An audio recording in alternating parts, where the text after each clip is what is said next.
وعلیکم السلام ورحمۃ اللہ۔ عزیز ساتھیو، یہ جو موت ہے یہ انسان کا جو یہ گزرگاہ ہے اس کو کاٹ دیتی ہے، کیونکہ انسان اس آسمان سے گزرنے آیا ہے۔ خصوصاً ایک مومن کے لیے یہ پریشانی کی حیثیت رکھتی ہے اور اسے کافر کی جنت قرار دیا گیا ہے، کیونکہ مومن پابندیوں کا اس پر کچھ پابندیاں ہیں جن کے مطابق اس نے زندگی گزارنی ہے، وہ اللہ کے بارے میں ہوں، وہ مخلوقات کے بارے میں ہوں، اور مخلوقات میں سب سے عظیم شخصیات انبیاء ہوتے ہیں، ان کے حقوق کے حوالے سے ہوں۔ تو میرے بھائیوں، دنیا کے ہر معاملے کو آپ دنیا کی نقطہ نظر سے ضرور کیجئے، لیکن جو معاملہ کسی مومن کا آخرت کے ساتھ جڑا ہوتا ہے اس میں دنیا کا تصور بیچ میں نہیں ہونا چاہیے۔ مثال کے طور پر میں آپ کو سمجھاتا ہوں، نبی رحمت صلی اللہ علیہ وسلم ایسے مقروض کے حوالے سے پوچھتے کہ جس کے پیچھے کچھ مال نہ ہوتا اور اس پر قرض ہوتا، اگر کہہ دیا جاتا اس پر قرض ہے تو آپ جنازہ نہیں پڑھاتے۔ ایک دفعہ ایسے ہوا، ایک شخص کا جنازہ آیا، کچھ چھوڑا ہے؟ انہوں نے کہا نہیں، قرض ہے 2 دینار یا 3، واللہ اعلم، مجھے میرے خیال 2 دینار کی بات ہوئی۔ جب اللہ کے رسول نے پوچھا اور کہا ٹھیک ہے، آپ نکلنے لگے تو حضرت علی نے کہا اللہ کے رسول اس کا قرض میرے ذمہ ہے، میں دوں گا۔ آپ نے جنازہ پڑھایا اور ساتھ دعا دی حضرت علی کو کہ اللہ تجھے اس رحم سے آزاد کرے۔ تو میرے بھائیوں، مرنے والا کوئی بھی ہے، آپ کا رشتہ دار ہے یا نہیں ہے، مسلمان ہے، تو مسلمانوں کا حق بنتا ہے سب سے پہلا حق کہ سارے مل کے اس کا قرض اتاریں۔ کیوں؟ اللہ کے رسول صلی اللہ علیہ وسلم کے پاس جب حکومت آئی، اقتدار آیا، مال و ثروت آیا، تو آپ کہا کرتے تھے اگر اس نے کچھ وراثت چھوڑی ہے تو اس کے ورثاء میں تقسیم کر دی جائے، وہ ورثاء کے لیے ہے، لیکن اگر کوئی بندہ قرض اور اولاد چھوڑ کے جائے تو میں اس کا والی ہوں۔ نبی رحمت صلی اللہ علیہ وسلم کہا کرتے تھے میں والی ہوں اس کا۔ حکمرانوں کا حق بنتا ہے مرنے والے کا قرض بیت المال سے ادا کریں، وہ نہیں کرتے تو صاحب ثروت لوگوں کا کام ہے کہ وہ زکوٰۃ سے قرض ادا کریں۔ اور ہونا یہ چاہیے کہ ہمارے صاحب ثروت لوگ کسی جنازے میں شریک ہوں تو پیسے جیب میں ڈال کے شریک ہوں، اور یہ اعلان کیا جائے بھائی کسی کی عزت کا کوئی مسئلہ نہیں ہے، کسی کا کوئی نہیں معاملہ، جس نے پیسے لینے ہیں سامنے آ جائے۔ جس طرح وہ صحابی تھا جس نے کہا میرے 2 دینار دینے ہیں، اس نے وہ صحابی تھا جن نے کہا میں ادا کروں گا۔ تو یہ نہیں کہ بعد میں کہیں گی میرے دینے تھے، ادھر کہیں گی ہم نے عزت رکھ لی ہے، یہ کر دیا ہے، کوئی کہتا ہم چرپائی روک لیں گے، ہم یہ کریں گے، یہ مسئلہ نہیں۔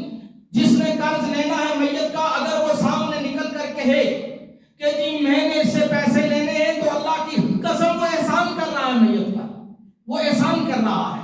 اور اسی طرح کوئی صاحب ثروت بیچ میں سے نکل کر کہے جی کتنے تیرے 10,000 ہیں مجھ سے لے لے، یہ اسلام کا طریقہ وہ ختم ہو گیا ہے۔ اب اسلام رہ گیا 4 40 جبراتی ہو گئے۔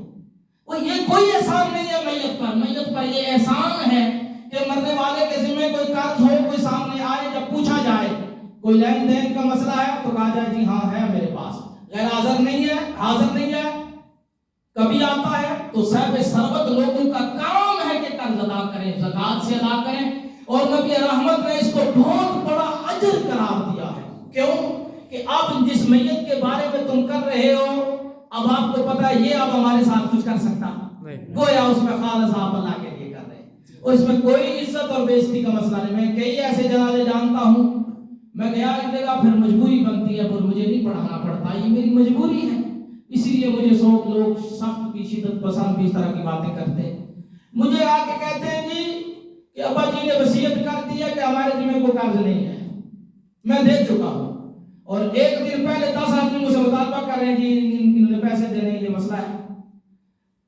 وہ چھوڑ گیا کروڑوں روپے، لاکھوں قرض نہیں دے رہے، کروڑوں چھوڑ گیا لاکھوں قرض نہیں دے رہے، ایسی اولاد کا کیا کام؟ اس لیے جس کسی نے لینے ہیں، کیونکہ ابھی ہمارا ماحول نہیں ہے، بات کریں گے لوگ کہیں گے جی اس نے تو حیا ہی نہیں کیا، میت کا لحاظ نہیں کیا، یہ بڑا ہے، حالانکہ کوئی بات نہیں ہے، یہ اسلام ہے، یہ اسلام ہے کہ وہ کہ جی میرا قرض ہے میں نے لینا ہے اس سے، پھر وارث کا کام ہے وہ کہ جی میں دوں گا، وہ پھر وارث کے ذمہ چلے جاتا، کوئی اور اٹھ کے کہے میرے پاس پیسے مجھ سے لے لو، تو یہ احسان، یہ نیکی ہم نہیں کر رہے۔ تو بہرحال میرے بھائیوں، دوسری بات یہ ہے کہ ہم اس جنازے میں شریک ہیں، اس مسجد میں ہم کھڑے ہیں، یاد رکھیے سارے ساتھی یہ دعا کیا کریں کہ اے اللہ ہم جانتے بوجھتے تیرے ساتھ کسی کو شریک کریں، تیری بڑا چاہتے ہیں، نہ جانتے ہوئے ہم سے شرک ہو جائے، اللہ ہمیں معاف فرما۔ میں آپ کو اللہ کی قسم اٹھا کر کہتا ہوں، جو کہتے ہیں نا یہ امت شرک کر ہی نہیں سکتی، وہ غلط کہہ رہے ہیں۔ دعا کرو اللہ ہمیں شرک سے بچانا، ہمیں شرک سے بچانا، اللہ تیرے برابر کسی کو کرے اللہ بچانا۔ اس طرح بدعت سے بچیے۔ بدعت کیا ہے؟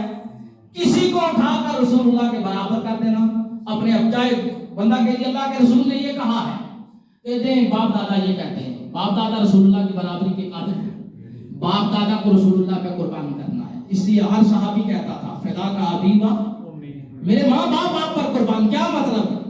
اے اللہ کے رسول آپ کی بات کے سامنے ماں باپ بھی نہیں آ سکتے، آپ کے قول و عمل کے سامنے نہیں آ سکتے، لہذا مسلمانوں اس عرض پر اللہ کی طرف سے رحمت بن کر آنے والے فقط محمد الرسول اللہ صلی اللہ علیہ وسلم ہے عالمین کے لیے، لہذا آپ کی سنت کو جاننا، سیکھنا، اس کے مطابق چلنا، شیعہ ہے، سنی ہے، وہابی ہے، سب پر فرض ہے۔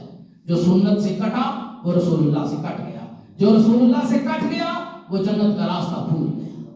جنت کا راستہ جڑا ہوا ہے حب رسول سے، حب رسول جڑی ہوئی ہے اطاعت رسول اتباع رسول سے، جو اطاعت رسول اتباع رسول سے کٹتا ہے وہ محبت رسول کا جو گلاتا ہے اپنے گلے سے اتار پھینکتا ہے، اور جو محبت رسول ہی اپنے سے دور کر دے اس کے پلے کیا رہ جاتا ہے۔ تو لہذا مسلمانوں ہم سب مسلمان ہیں، کوئی الزام میں لے کر نہ آئے، لعنت ہے اس پر جو رسول اللہ کی توہین کرے، لعنت ہے اس پر جو اللہ کے ولیوں کی توہین کرے، لعنت ہے اس پر جو اللہ وحدہ لا شریک کے ساتھ شرک کر رہا ہے اور پھر کہتا پھرے کہ امت شرک نہیں کر سکتی۔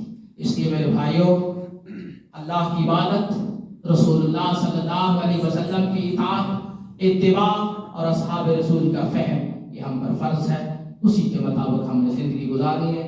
اب میں جنازہ پڑھوں گا میرے بھائیوں، کوئی مسئلہ زندہ انسان سے ہو جاتا ہے، دل سے اس کو دل سے معاف کرنا، اللہ تیری رضا کے لیے میں نے بھی جانا ہے، تو اللہ وحدہ لا شریک ہم پر رحم فرمائے، ہماری خطائیں اور لغزشیں معاف فرمائے۔ اللہ اکبر، اعوذ باللہ من الشیطان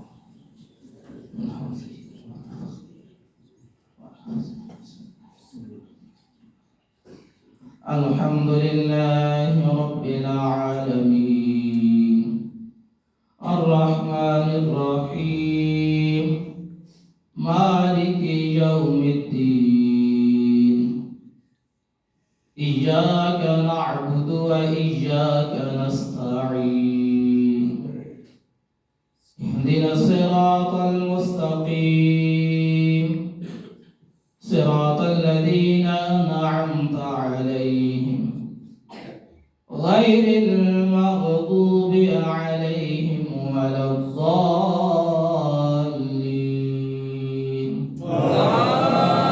آمین۔ بسم اللہ قل هو اللہ احد اللہ الصمد لم يلد ولم يولد ولم يكن له كفوا أحد الله أكبر اللهم صل على محمد وعلى آل محمد كما صليت على إبراهيم وعلى آل إبراهيم إنك حميد مجيد اللهم بارك